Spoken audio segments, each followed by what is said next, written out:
sheekadeena waxa ay ku saabsan tahay gabadhii ugu muhiimsaneed dunida iyo taariikhda sayniska. waxa ay ku guuleysatay ama noqotay gabadhii ugu horeysay ee qaadata 2 jeer abaalmarinta Nobel Prize-ka xindaabyo kala duwan. waxa cadeysay in dumarka ay qaban karaan waxa ay rag qaban karaan ka badan. magaceedu waa Maria Curie. Maria Curie waxa ay dhalatay sanadkii 1867.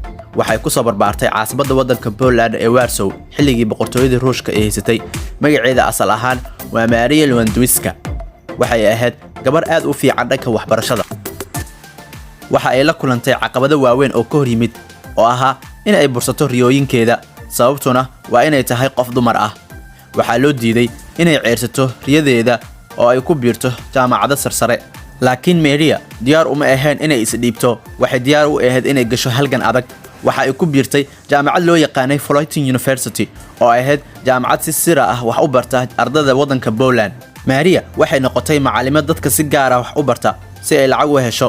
waxa ay keensatay lacag, kadib markii ay heshay lacag ku filan waxa ay u guurtay magaalada Paris. waxa ayna ku biirtay jaamacad qarashkeedu aad u sareeyo. waxayna ku guuleysatay inay xaqiijiso hadafkeeda. waxayna ka qaadatay 2 shahaado, mid oo ku saabsan dhanka xisaabta, midda kalena dhanka fiisigiska.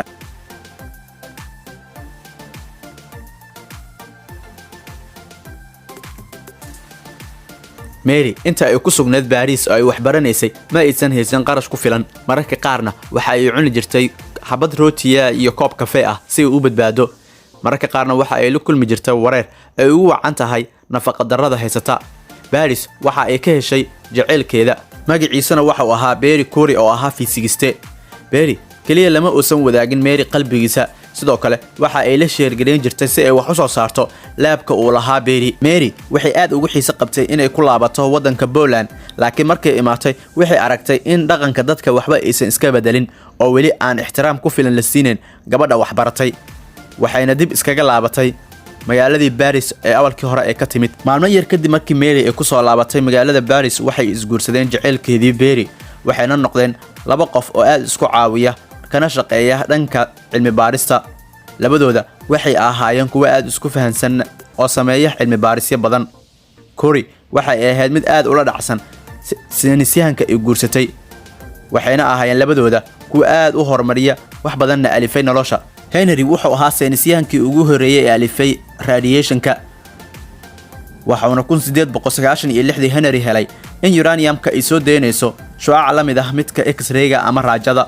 Curie waxa ay ka shaqeysay aadna u horumarisay fikraddii Henry. waxayna heshay in aysan ahayn uranium-ka kuwa soo daaya kaafalada oo ay badan yihiin. Maria waxa ay bilowday inay cilmi baaris ku sameyso curiyayaasha kale kuwaas oo soo deyn kara radiation-ka. waxayna 1898 ayada iyo ninkeeda ay soo sheegeen in ay jiraan 2 curiye oo soo daaya kaafalada. curiyaha koowaadna waxa uu noqonayaa polonium, kaas oo loogu magac daray waddanka ay ka soo jeeday Mary ee waddanka Poland. midka labaadna waxa uu noqonayaa radium, kaas oo asna loogu magac daray magac Latin ah oo asal ahaan noqonaya ray. erayga radioactivity markii ugu horeysay waxa isticmaalay lamaanaha Curie. sanadku markuu ahaa 1902 waxa ay lamaanahan soo saaleen radium chloride salt. waxa ay labadooda ku tilaabsadeen horumar weyn oo dhanka sayniska ah. isla sanadkaas Mary iyo Henry labadoodaba waxa la siiyay abaalmarinta Nobel Prize-ka, halka guddigii bixinaya abaalmarinta Nobel Prize-ka ay iska indhatireen Maria Curie.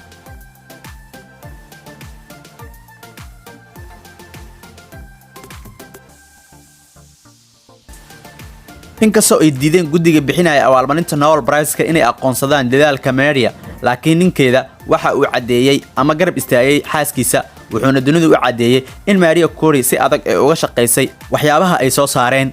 waxaana ka dhalatay in sanadkii 1903 Henry, Mary iyo Mary la siiyo abaalmarinta Nobel Prize. sidaas ayayna ku noqotay gabadhii ugu horeysay ee ku guuleysata abaalmarinta Nobel Prize-ka. wax walbana waxa ay ku socdeen si degan ilaa uu ka geeriyooday saaxiibkeeda sanadkii 1906.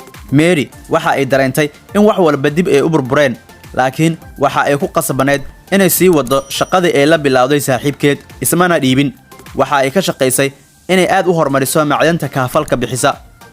waxayna noqotay gabadhii ugu horeysay ee professor ka noqota jaamacadda Sorbonne. sidaasna waxa ay ku xaqiijisay inay noqotay gabadhii ugu horeysay ee professor ka noqota jaamacad adduunka.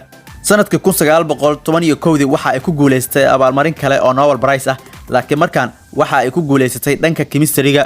Maria Curie waxa ay wax badan ka soo qaadatay dagaalkii koowaad ee adduunka ayadoona caawinaysa kana shaqeynaysay dhanka raajada waxayna gacan siisay ciidan badan oo ku dhaawacmay dagaalka. Maria sidoo kale waxa ay ka shaqeysay sidii dadka loo fahamsiin lahaa saameynta ka dhalata radioactive-ka iyo cudurrada ay keenaan.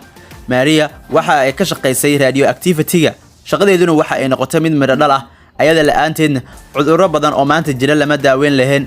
Maria aad uga taxadari jirin cudurrada ka dhasha radioactivity-ga sida daraadeed waxay ku 934 u geeriyootay sabab keentay radioactivity-ga waxaana ku dhacay cudur duleelshaha lafaha. Mary waxa ay caabisay jiilka hadda jira iyo saynisyahanada. Maria la'aanteedna radioactivity-gu waxa iska ahaa lahaa jabtar aan la dhameyn oo nolosheena kamid ah. Oraayada caan baxay ee Marie Curie laga diiwaan geliyay taariikhda waxa kamid ahaa ma jiraan wax laga cabsado kaliya waxa loo baahan yahay inaad fahanto. Hadda waxa la joogaa waqti aad wax badan fahmi lahayd haddii aad wax badan fahanto waxa ay yareyn doontaa cabsida.